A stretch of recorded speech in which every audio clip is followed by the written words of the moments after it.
Hello, can you hear us? Hi. Hey. Hello. Hi. Can you hear me? Yes, we can't see you, we can hear you. There you are. How are you guys all doing? Getting along. We're making it. Fine. Yeah. Are you locked away still, or are you actually allowed to partake of a wee bit of normality? The US is just starting to reopen, like piece by piece. Yeah. It's been really nice to see Ensemble Music Fabrique releasing the lockdown tapes and seeing some of your music. I'm a bass player, and getting to see Florentine play Fury was really, really awesome. I woke up to that one morning. I was like, this is going to be the best day. Yeah, it was really great. Yeah. So you had a big summer planned at Lucerne, some premieres, lots of performances. Has there been any resolution on rescheduling any of that? Anything that you can tell us about that? Lucerne, I will be composer in residence in 21 instead. Mm-hmm. So they're moving the whole thing which is really nice, because majority of people aren't working like that. And they just said that, and I was like, thank you, But they are going to invite, it's still open, but there was a meeting and they got the new regulations through in Switzerland, and they're quite far in Switzerland now with the lockdown, with the the unlocking of the lockdown, that they're going to try and put on some concerts between the 14th and the 24th. And we're thinking about maybe putting on with some of the alumni players, not the academy won't take place, but some of the alumni players, whether they're going to do maybe a couple of the spatial projects like 6 percussionists. We're going to work on doing a version of my percussion solo dust for 6 percussionists. And we thought about but it's still, maybe. So we might do that. We might do a version of neither, my trumpet duo for 4 or 5 trumpets as well spatially, but we just maybe. The spatial works are very fitting for the way things are going right now. So that's great. Wonderful to hear. Yeah. So when I was preparing questions for the interview, I was trying to avoid the obvious questions, and a lot of people ask you about color in your music, and it's a very obvious topic. When I've heard that question asked in the past, you talk about you used to live with a painter who only painted in the color vermilion, and I was just interested to know if that painter ever told you the reason why they were so interested in the color vermilion. Take that sort of one step deeper. Well, it's a very, very long time ago. That was 1991. Mm-hmm. I don't know if any of you were born then. Probably. I'm looking at, oh my God, that's terrible. Yeah, we start in 1998, so. Yeah. 7. 1997. 97, okay, right.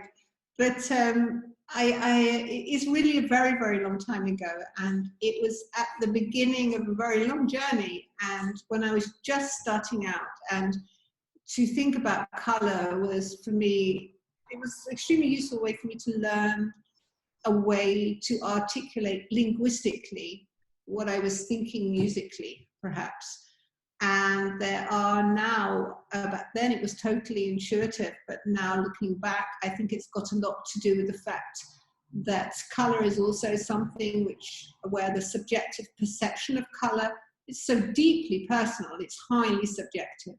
When we all think of a tone, it will have a different color, maybe even a different octave, be slightly higher or different lower. The listening experience is so deeply subjective. To the performance situation, the composition, everything. Music is it's a deeply personal, subjective experience, whether you're writing it, playing it, or listening to it.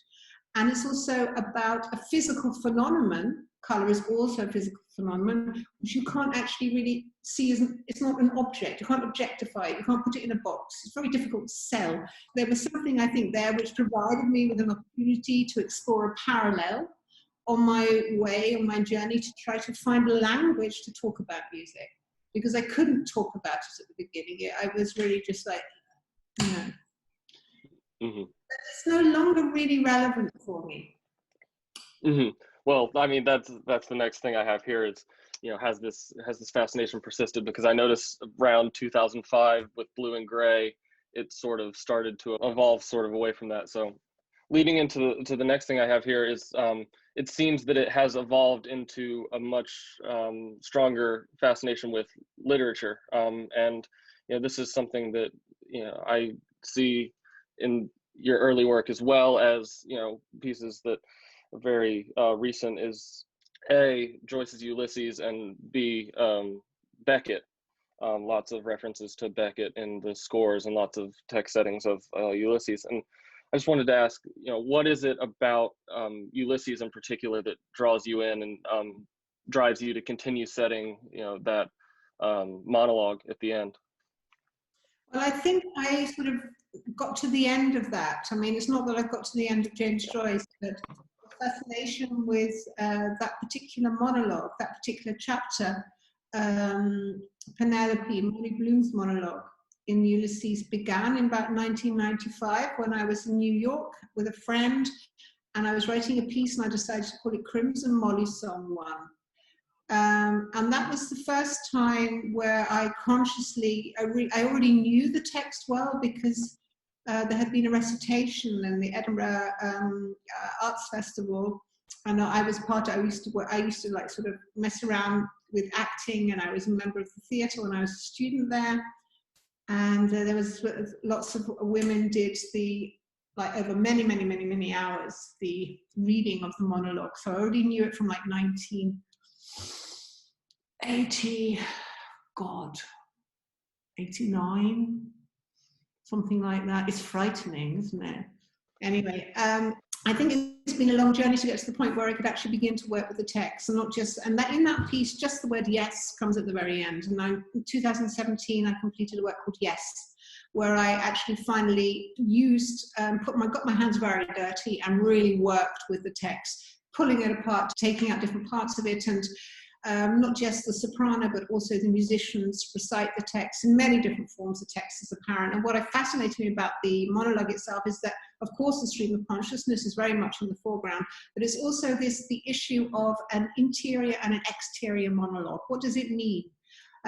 We have our exterior monologue, with the way in which we tentatively try and communicate with the world, where we perhaps tentatively begin to articulate or express ourselves with language. But we also have an internal monologue. What is this internal monologue? What does it say? What does it do? How many do we have? I mean, it's frightening. How many do you have? You know, what does this monologue do? When does it stop? When did it start? And how is it defined? Is that monologue society? Is that your parents? Is that yourself? Is it your alter ego? What is the interior monologue? And it raises so many questions for me. So dealing with this monologue, I think, was a way of focusing thoughts, thinking about the exterior and the interior monologue. Who are these people? And what lies in between? Where is the grey zone in between? Where is the purgatory between these different forms of expression? That's one aspect about this monologue interior. The other thing is the text itself is so fascinating, because it's like strands of thoughts, ideas, events, memories, dreams, and they come and they go and they fold in and out, and it's like a kind of polyphony, if you will. And I imagined using the text to create almost like a musical strand, which is then interwoven with all the other modules in Yes. So Yes is made of 28 modules, musical modules, in different combinations, large ensemble pieces, smaller piece solos, etc., etc. There's also the text. And the text is for me also like a module. So the way I wrote the piece reflects, I think, what fascinated me about the monologue. But the monologue itself is so complex. And there are so many different ways of analysing and looking at it. This is very much my own personal perspective. And the other thing, the third and I think very important thing, is the issue of sexuality. And I think that monologue was incredibly radical in the time it was written, and interestingly enough, still very, very relevant. Of course, James Joyce in those days used a woman as a vehicle to talk about the body and to talk about sexuality. It's very much in keeping in the times, but was nevertheless very, very radical. And it's about sexuality per se, not female sexuality, but the issue of sexuality, of sexual relations, of passion, of yearning, and all this stuff. And some of it's brutal, some of it's disgusting, but it's also incredibly poetic. And I think there's something, it's not coy in any way, which is quite surprising for the time in which it was written. That was a long answer in 3 parts. It's wonderful. Yeah, it's a really good lens for listening to that piece. I'm gonna have to go back and give it another listen with that in mind. And then continuing on, I wanted to talk about your interest in Beckett, which doesn't surface overtly in the musical material itself, but a lot of your program notes have quotes from Beckett from a lot of different sources. So I just wanted to discuss what is it that draws you to continue revisiting Beckett time and time again. Well, one of the things about Beckett is I think it's something which, when you discover it, it's very hard ever to leave it alone again. That is the existential not message, there's no message, and that's the whole point of it, but this perspective of the existential is in many ways very radical. Also, not just in the way in which he approaches humor, not just in the way in which he approaches the fragility of the language itself. What I like is the skeletal language that he developed in the later years of his work is so intimate, so gentle, so fragile, deeply musical in the way it's always encircling itself. This extraordinarily reduced vocabulary of words he used, where each word is almost like a symbol, the way in which it is inserted. There is also the way in which, also in his prosa texts later on, not just in his theatrical pieces or his TV plays, but his the use of the operational silence, I think, is extremely interesting. How to break the continuity, what that silence is, opening up these holes within the texture, something which has always interested me musically as well. Beckett's something I just can't leave, and I'm actually going to, I hope, I'm still negotiating with the Beckett estate, but I hope for a project for late 2001, I will be able to use the 13th text of Nothing. But I'm ready. Yeah. Exciting. And in the beginning of that answer, you mentioned the lack of meaning, or the lack of I guess commentary in that, and it reminds me of something that you said about color in a lecture that I saw on YouTube that you gave at ERCOM, where you said you present these two very contrasting states of like this anger and sort of this fallout, but it's not trying to say anything about them. It's just here is the object itself. And I was wondering if that is sort of a conscious connection that you're drawing on between that body of work and your own music. It's not a conscious connection, but I think there's something in there, yeah. At that stage, I was just beginning to understand or to articulate what I was exploring there. And I don't know if it's good to know exactly what I was doing sometimes, it kind of hinders things, but I'm aware of the fact it's not that music is about nothing. It's not that I have nothing to say, although I do have nothing to say. It's the definition of what is saying something, isn't it? I think music, contemporary music, writing music in the here and now is so quintessentially important, so incredibly essential, because it speaks out of the moment, and because we create spaces where things can happen and breathe, the otherwise cannot happen and breathe. And to peel back the surface of things and to find out what's really going on inside. That's a contemporary challenge, and it's incredibly important for the arts to be living and breathing and confronting itself with the here and now, with everyday life. So, I don't have anything to say, and my music is quite rightly to say, the music is so not political, it's so not a social commentary, but I think in a way that everything that I do is a commentary on the here and now, and feeds out of the here and now. I'm inspired by everything that's going on around me. it's hard to say, and in a way I don't think composers should talk too much about themselves, really. We just dig holes and down there.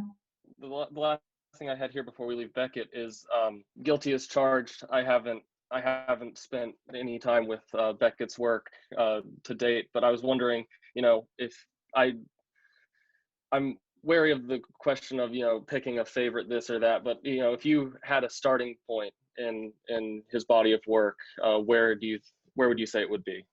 I think it depends on what you're looking for.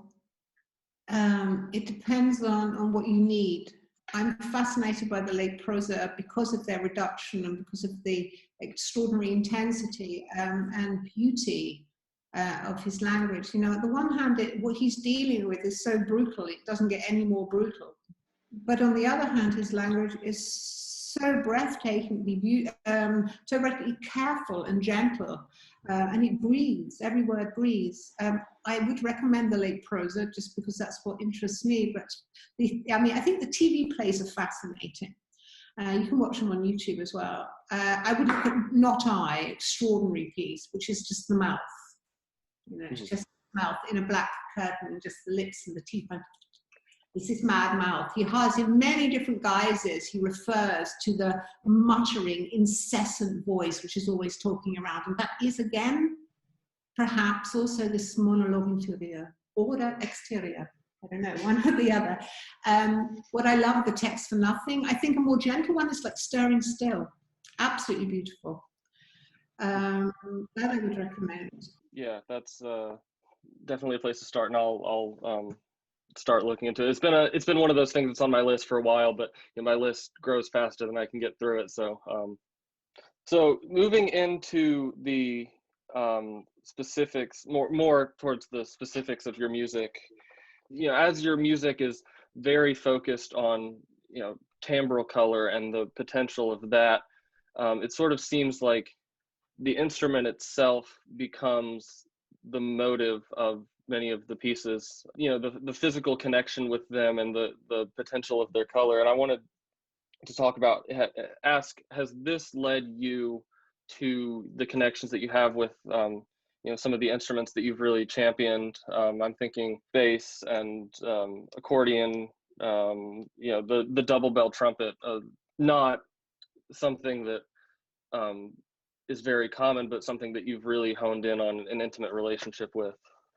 I think the piano also is an instrument I've written a lot for as well. I've just finished a piano solo just now, so I'm totally in there. But bass clarinet is also an instrument I'm pretty obsessed with. And percussion, I'm totally into percussion at the moment. And the voice, I can't leave it alone. But yes, each instrument is in a way, each instrument you don't have to. But it's a fascinating perspective to observe an instrument as if it's a protagonist, and to ask yourself, to define it in your own terms, from your own subjective point of view. What is this thing? What do I love about the bass clarinet? What is the essence of its sound that makes me want to write for it? Okay, let's look at that sound. Where does it come from? How is it made? How can I multiply its potential? What happens if I turn it on its head? What kind of contrast do I need to actually frame it and provide it? I'm just asking that one question, and there's a chain of questions that come out of it. Then a piece just emerges. But it is actually about an essence of an instrument. But there are, of course, how you would look at the double bass, how I will look at the double bass. We will both draw out different essences, different sides of the prism in a way. It's just like how we as people also have the potential to be so many different kinds of people. Circumstance and context define what parts of our personality become developed and what parts of our personality we present to the world. But place yourself in a foreign culture, perhaps you will actually develop and be allowed to get to know different parts of yourself. And for that also the essence of a tiny fragment of a thing and the potential, what can you create out of it?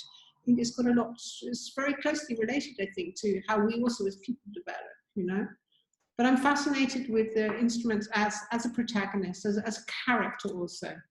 And it's closely connected also then, of course, to the musicians you're working with. If I work with one double bass player or work with a different double bass player, then I will become aware of different ways of presenting sound, different ways of creating particular fragments of sound, different physical bodily gestures.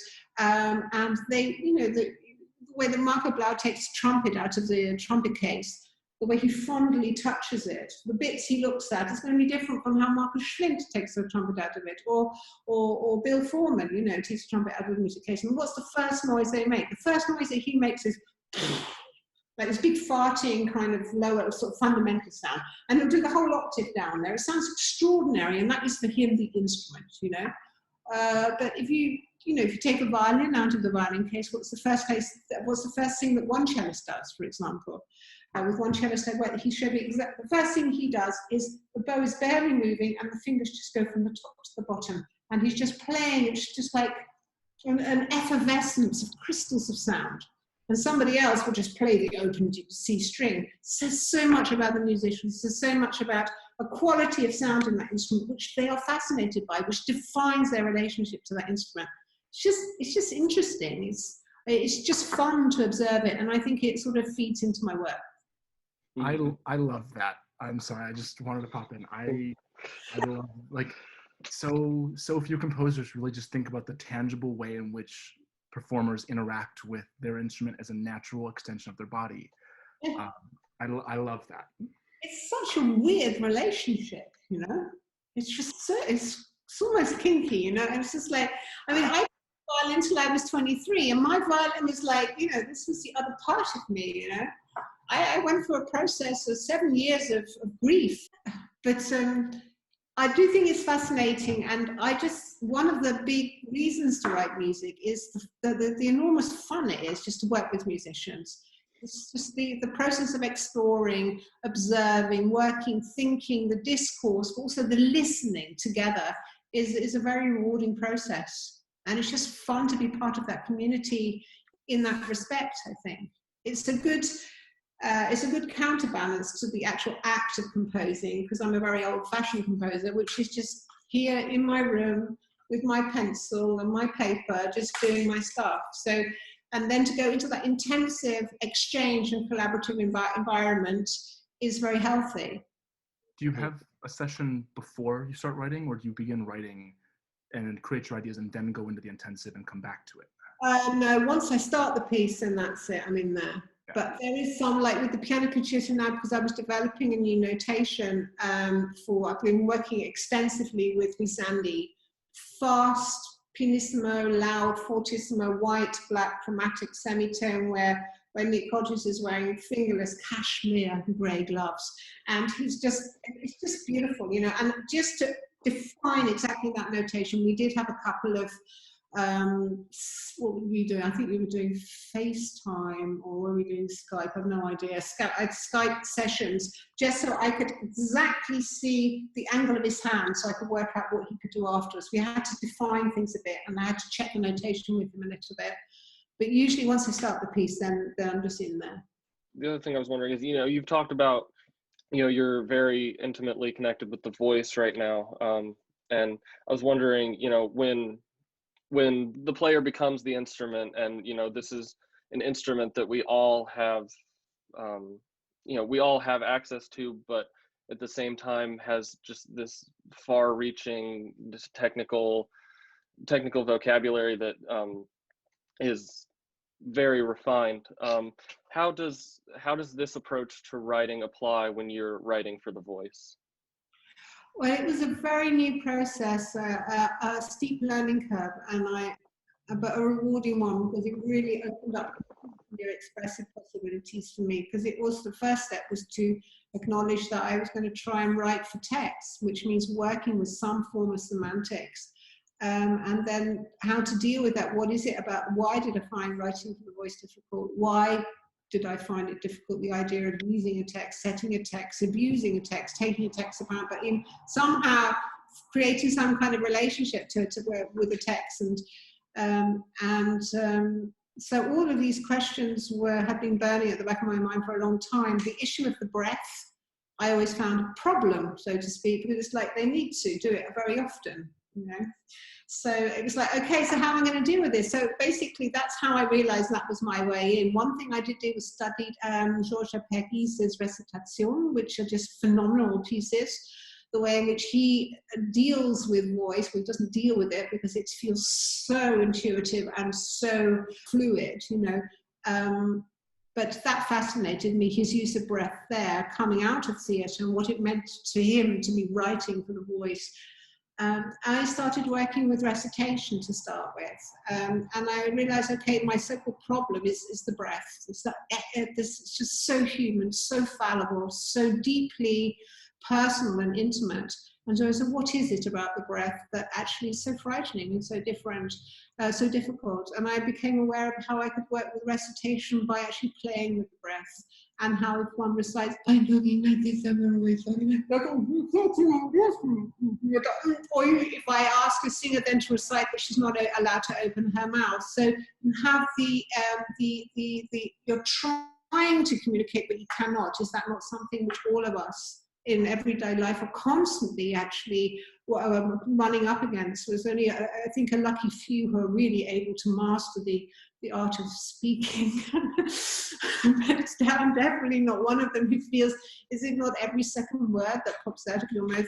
It's just like, why did I say that, you know? I found that really interesting, and I think it's the beauty of the theatre, of just seeing a soprano standing on the stage before she even does anything.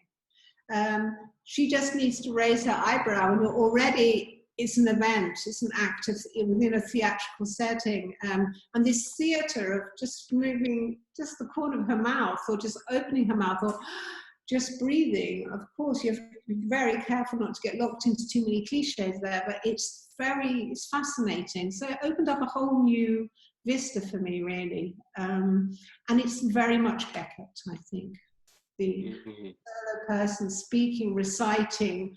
So basically, I've been working with texts up till now that were my own texts, because I didn't want to destroy somebody else's, and I wanted to work very my ideas, really. I was just like, so how am I going to deal with text? And this was like, okay, so I created my own text partly out of my program notes, which I've been developing over the last few years, these kind of very dense poem things, and decided to work with suppressing meaning.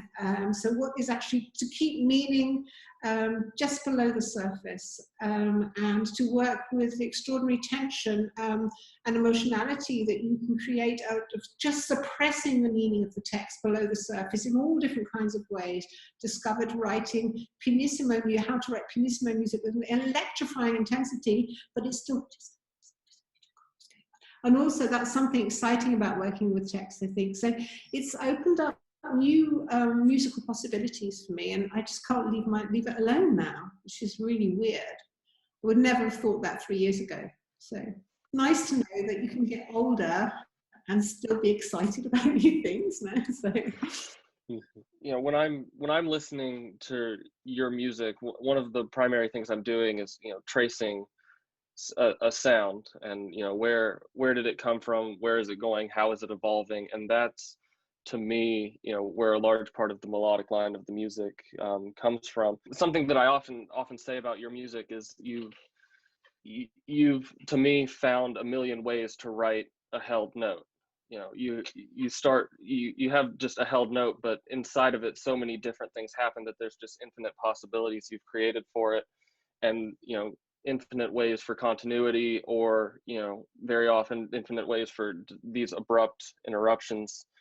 And to me, you know, the melody lies as much in this evolution of, you know, the timbre of the sound as it does in the, you know, tonal content of the music. And I just want to know, to where do you trace this conception of writing? And to me, it also, or almost seems like, you know, an evolution from Chelsea, but also wondering if there's any other composers to where you trace that conception of writing.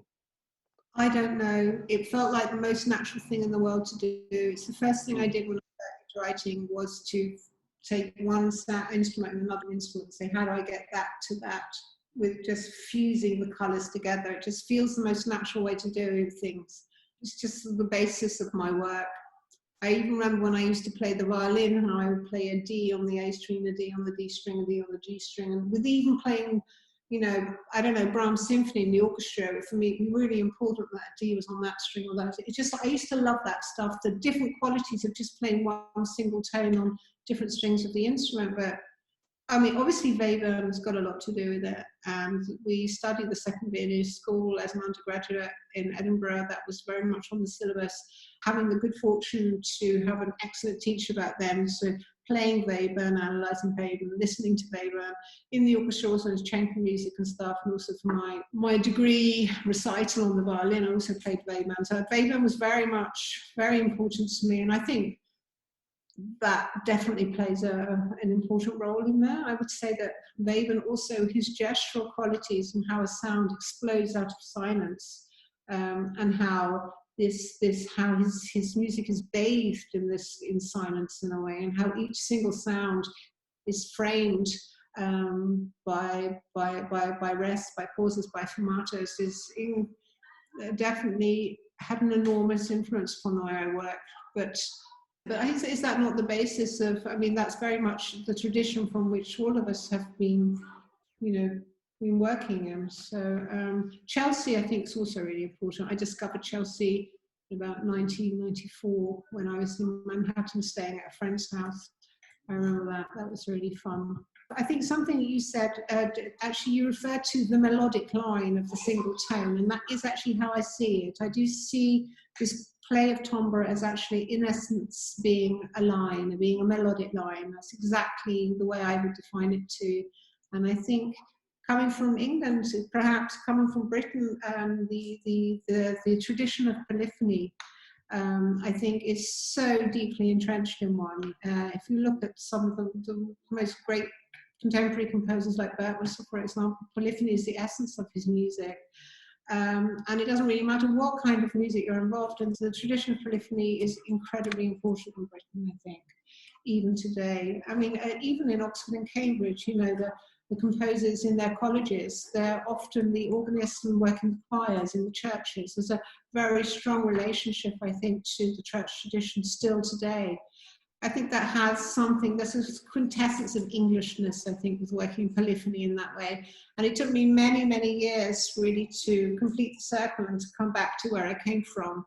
And these big collage works that I write are, in essence, polyphony. They are spatial, but also musical polyphony, I think. So I'm just English.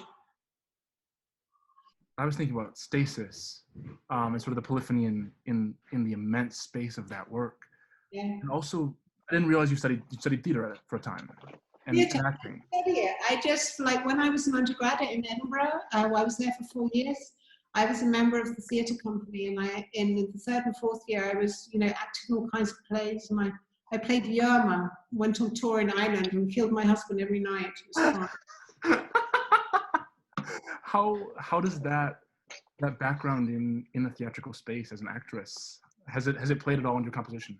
I really wasn't an actress, it was just weird. And I was experimenting, and it was really great fun, but I have no idea how it has I have no idea what impact that has on anything. I mean, to be honest, it's taken me so long to work with text. I was brought up in London with my parents, and my father was coaching singers from morning to night, and it took me to 2017 to really, really go for it and write for, or 2016 to write for voice, to be really using text. So I don't think there's not a direct transfer of information, you know, these things are much more subtle. With the meaning of, like, you talk about trying to dismantle a text and sort of sift out its semantics, would you ever think about writing a stage work? I think yes is a stage work, to be honest. And I would love it to be really, really staged. It'd be amazing, but I don't think it will ever happen because it's going to be too complicated. But that's like, you know, 85 minutes, and it's got 28 modules, and it's got a big 25-minute piece in the middle of it, and it's got conductors, it's got text, it's got protagonist, it's got everything you need in a way. But I don't think, I would love someone to try and to actually put it on in a, but it would have to be like an industrial space or something, I think, to make it possible. Or maybe just an enormous cathedral again, that would be great, like in Saunders in Paris. But At this moment in time, I don't want to write an opera. I think I'm fascinated with working with much more with dance, with choreography, with physical movement. I've got a couple of projects coming up next year to do that, and would love to work with choreographers much, much more. I was planning to write a music theatre piece with a choreographer, but that was planned for Cologne, for the Cologne Opera, and that never got, it's still being renovated. So that project was then cancelled, and out of that instead came Yes, you see. And that's how that piece actually came about. I don't know yet. I don't know. There's very little time to do everything, isn't there? Before we leave this idea of polyphony completely, the work that I wanted to sort of see how it plays in is Murmurs. I'm thinking about how, you know, when I'm listening to Minata, it's very, you know, it's very clear to trace these things like this, and everything's very, very calculated. But, you know, I mean, I've never heard Murmurs, but I know the concept of it. Now that time is flexible and you can't control this exact, you know, this exact evolution of this color, how does that larger philosophy on writing play into a work like Murmurs? Well, Murmurs, I mean, before Murmurs, I wrote Stirring Still, I think. That was 2006. And I wrote Stirring Still 2, which just added double bass to it. And then Murmurs in 2009, I think. And that's for a few more players. And that's, I think the solo lines are more complex and much more virtuosic. But essentially, the timeline defines pretty exactly when each gesture is played. And because it's only 7 modules, so to speak, 7 sort of 5 solos and 2 duos, you actually, it's not that complicated to find a spatial solution which works with the architecture, which is interesting in a way you can create a decent balance of the ensemble. And it's very, I mean, the beginning and the end of each gesture is given on the timeline, and how the musician works between each gesture is then left free in a way. And there are certain moments where you really have to be aware of, oh, am I in dialogue with them, or am I in dialogue with them? So you really need to rehearse in concert space. But it was important for me with Stirrings and then with Murmurs to begin to develop these pianissimo collages, because I felt that I was very involved in writing this kind of furious, choleric music, but I found it difficult to find an interesting compositional solution for extended pianissimo passages, the way in which Music Box had helped me out many times when I was younger. So instead of having this swarm of music boxes, I decided to try and recreate something with a similar aesthetic value, I think, in a way. So the beginning of these pianissimo collages was actually a way in which I could explore a completely different acoustic situation and an emotional terrain. It also, working with these pianissimo collages enables you to work with time differently, and that was the third thing that I found so fascinating. You're working with a pianissimo gesture where each gesture goes for like a minute and a half. You have a completely different time dimension that you're working with. And that was also something which fascinated me and I wanted to explore. So gradually these pianissimo collages got longer and longer so I could see what kind of time dimensions I'm working with. And they then fed into Stasis and into Yes and to other large-scale pieces later, because I had to develop this technique in a way first, I think. But it wasn't a conscious decision. It's not that I sat down in 2006 and said, I've got to do this now so I can do that 10 years' time from now. But I felt it was something I needed to do. In answering that, you sort of touched on, you know, these contrasting characters that occur in your music. There's 2 that I find incredibly prevalent, is these frenzious flurries of sound that you know, unfold very rapidly, and then these incredibly still moments of sound that, you know, just to me it's like a perfectly still surface of water that, you know, from it these little objects of sound are breaching the surface and emerging and going back. And thinking about, you know, 2 pieces in particular, like the first movement of Minata to the last movement of Minata, and then the 2 movements of Still, they work together to encapsulate one object within the piece. And I wanted to know how those 2 incredibly sharply contrasting characters that are very, very characteristic of your music work together to make up the totality of these objects. I don't know. It's just something I've always been fascinated in, working with opposites. or working with extremely contrasting states, also within a musical context, to turn the switch between one state and to the other. It creates several different kinds of things. On the one hand, you create an extraordinary tension by breaking the continuity, and then you suddenly hear a very different kind of music. It's kind of startling. You can play with musical tension in a certain way, but it can also refocus the ear. It means that the listening experience, you're always focused, because you're always just constantly trying to readjust. Not constantly trying to readjust, but you are given the opportunity to refocus into something else. So these moments of relief are really, really important. But I am just interested in these opposites, you know, and I think it's pretty fundamental in my music. I think you're right. I'm not really sure why, though. I can't answer that, I'm afraid. But yes. Well, that's fantastic. Just the conception of opposites and how, you know, they sort of work to accentuate and exaggerate one another. Don't they? The way silence frames the sound, pianissimo can frame fortissimo moments, and vice versa. And the way Beckett always says again and again how light is framed by darkness and how darkness is framed by light. It's something just pretty basic, I think, has always fascinated me in music.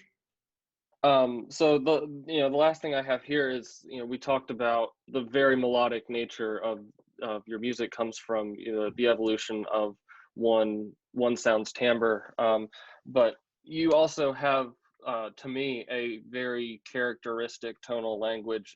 You know, a heavy emphasis on half steps and tritones, chromatic clusters. These sounds that you know, are very dense, and then in these very serene moments, you know, that is broken away from. I'm thinking in Fury, you know, you're going along with these incredibly dense harmonies, and all of a sudden, for a second, this perfect interval emerges and disappears back into it. In the beginning of Still, you know, you're setting up this piece that focuses on this very harmonically dense gesture, and then all of a sudden, you know, there's that dark minor third on the G string that gets amplified by the violin section behind it, and those moments that break away from this really, really dense and complex tonal language you've created sort of encompass the character of, I guess, pitch selection. And I want to know, where did that arise from, and how does it play into what you're doing with music? Something I've been thinking about for a while. I think it's a really good question. I think it's got something to do with trying to blur things, trying to create a kind of blurred image. So, I mean, you've got this minor third, or you've got this open string, and you stretch it to a minor third, but I'm blurring the edges around it. Now, why am I scared of minor third? God knows. I remember once when Behind the Velvet Curtain was premiered, trumpet made a mistake, fantastic trumpeter, Michael Bors, and he was meant to play, it was just like one tone after another is played in Behind the Velvet Curtain, and you get to the B natural, and he went dee-dum, he played the D to a B, and it was painful. I was so embarrassed. I thought people would like kind of wouldn't talk to me afterwards, because there was a minor third in there, you know. I just couldn't bear the impurity of the thing. But over the years, I've changed the way in which I've been working. But I started at the beginning just writing one tone, and it's like I've expanded the spectrum which I'm working with. But I don't know why, to be honest. But I'm interested in blurring the central tone. But I would say my music is essentially completely tonal. I think those old definitions of tonality and atonality are completely superfluous, really, for a number of my colleagues as well, really, in that respect. But a central tone and blurring that tone, or going inside the tone, or magnifying the tone, or going into the inner structure of the tone and thickening the tone, or making a melody out of the tone, and blurring the visual image, and every now and again letting an interval come out of it. It creates an extraordinary focus as well. Suddenly something crystallizes, and then it disappears again. I think that's interesting. So you actually have a foreground and a background. You create a depth, a musical image in that respect.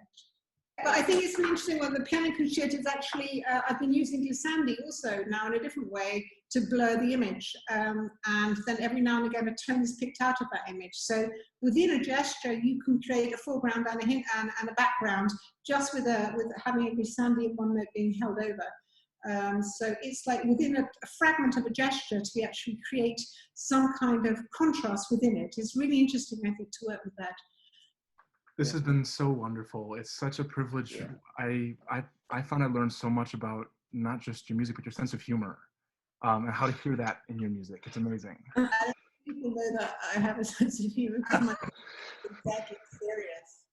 Yeah, I mean, I have to say, Alex, Robbie, and I, as well as some friends that we play with, had the opportunity to play Into the Blue this year, and that was a really, really wonderful experience for us. One that received a lot of excellent feedback from the crowd, so that was really nice. And I've spent a lot of time with your music, doing a good bit of analysis, and it's really nice to be able to be here and discuss it with you. So thank you so much for your time and doing this for us. Prepared. It's really impressive. Right. Matthew and I have been roommates for the past 4 years, and I remember during most of this past year, every other conversation or so, he would find a way to work your music into it. So I know this was really great for him and for all of us as well. Yeah, and so I kept my composure this whole time, and now I've finally been exposed. But yeah. Great. Well, thanks so much. Thank you. It's been such a privilege. Thank you. Thank you. Okay. You take care. Take care. Bye. Bye-bye. Thanks so much for tuning into this week's episode of Everything But the Kitchen Sink. We hope you enjoyed it. If you'd like to hear more, you can find all the episodes of our summer series on our YouTube channel and our website, alineaensemble.org. Also, be sure to check out our social media profiles for more information and previews of upcoming episodes. Our handle is Alinéa Ensemble. Please feel free to share today's episode with anybody you think might like it, and don't hesitate to reach out if you have any questions or comments. Stay tuned for more episodes of Everything But the Kitchen Sink, released every Friday at 1 p.m. Eastern Time. And as always, we hope you are all safe and well. See you next time. I mean, I'll show you. This is my desk. And that is only half of my desk.